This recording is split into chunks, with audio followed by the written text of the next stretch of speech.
গরম শুরু হলেই আমরা বেশ কিছু রোগের সম্মুখীন হই।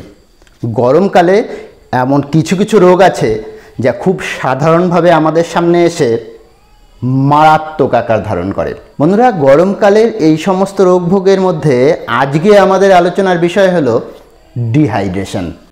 আপাত দৃষ্টিতে এই ডিহাইড্রেশন খুব সাধারণ মনে হলেও এ কিন্তু কখনো কখনো মারাত্মক আকার ধারণ করতে পারে।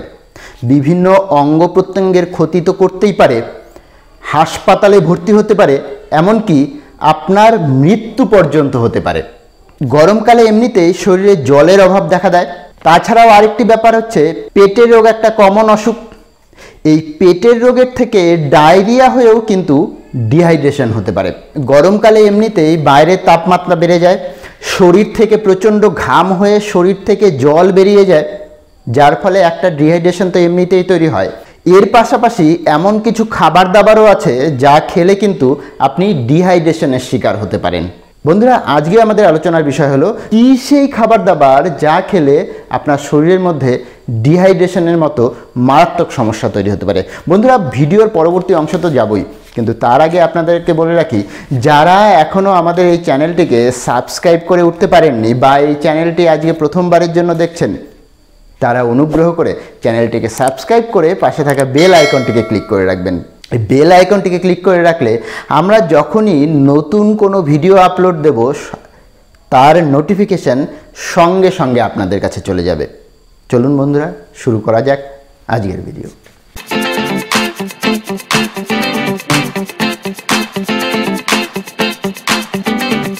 গ্রীষ্মকালে চিপস, প্যাকেটজাত স্ন্যাক্স ও প্রিজার্ভড যে কোনো ধরনের খাবার থেকে দূরে থাকুন, কারণ এই ধরনের খাবারে প্রচুর পরিমাণে নুন থাকে। অতিরিক্ত নুন শরীর থেকে জল টেনে নেয় এবং ঘন ঘন প্রস্রাবের মাধ্যমে শরীরে ডিহাইড্রেশন তৈরি করে। তাই গরমকালে এই ধরনের খাবার দাবার থেকে যতটা সম্ভব দূরে থাকুন। অতিরিক্ত চা কফি খেলেও কিন্তু আপনি ডিহাইড্রেশনের কবলে পড়তে পারেন। শুধু চা কফি নয়, এনার্জি ড্রিঙ্কও বাতিলের তালিকায় রাখুন। চা কফি বা এনার্জি ড্রিঙ্কে অতিরিক্ত ক্যাফাইন থাকে যা ডিহাইড্রেশন বাড়াতে পারে। এই ধরনের উপাদানগুলি ডাইউরেটিক হিসেবে কাজ করে, যার ফলে শরীর থেকে দ্রুত জল বেরিয়ে যায়। তাই গরমকালে অতিরিক্ত চা কফি এবং এনার্জি ড্রিঙ্ক থেকে দূরে থাকুন। গ্রীষ্মকালে অতিরিক্ত মশলাযুক্ত খাবার এবং তেলে ভাজা জাতীয় খাবার থেকে দূরে থাকতে হবে।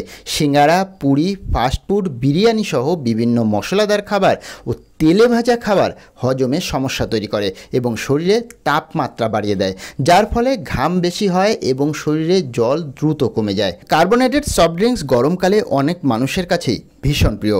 শুধু কার্বোনেটেড সফট ড্রিঙ্কস নয়, ক্যান সোডা বা সোডা ড্রিঙ্কস, ফিজি ড্রিঙ্কস এবং যে কোনো ধরনের বোতলজাত বা প্যাকেটজাত জুস থেকেও দূরে থাকুন। এর মধ্যে অতিরিক্ত চিনি ছাড়াও এমন সব উপাদান রয়েছে যা শরীর থেকে জল শোষণ করে নেয়। তাই সাময়িক স্বস্তি পাওয়ার জন্য এই সব লোভনীয় ড্রিঙ্কস বাতিলের তালিকায় রাখুন। প্রিজারভেটিভ দেওয়া মাংসজাত খাবার দাবার এই সিজনে মন থেকে একেবারে সরিয়ে দিন। হটডগ, সসেজ, ক্যান্ড মাংস, এই সবের মধ্যে অতিরিক্ত নুন ও প্রিজারভেটিভ দেওয়া থাকে।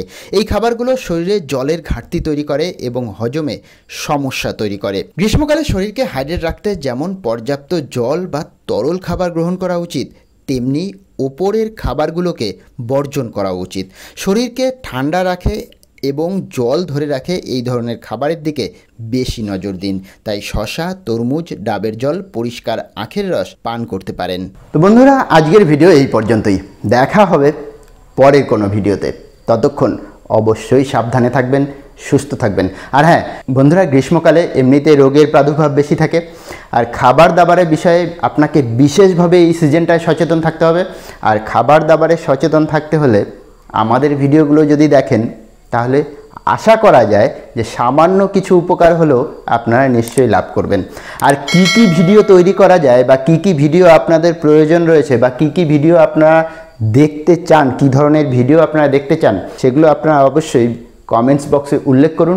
আমাদের সাধ্য অনুযায়ী আমরা সেই ধরনের ভিডিওগুলো আপনাদেরকে পরিবেশন করার চেষ্টা করব। ভালো থাকবেন, সুস্থ থাকবেন।